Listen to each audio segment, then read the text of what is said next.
се соочуваме со некои финансиски проблеми, тоа се долгорочни финансиски проблеми, зборувам за период од 15-20 години. Цената е останата од 2005 или 2006 чина миста за сместување.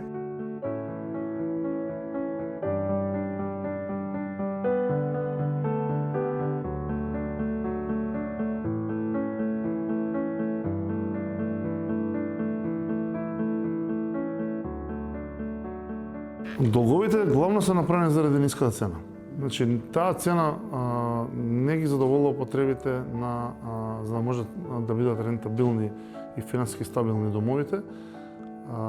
Имало и недомакинско работење, меѓутоа тоа е клучниот проблем не само кај нас. Ние имаме најголем проблем бидејќи сме со најголем број на студенти.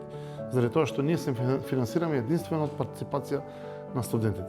Значи, како што се зголема бројот на студенти, така се зголемуваат и долговите.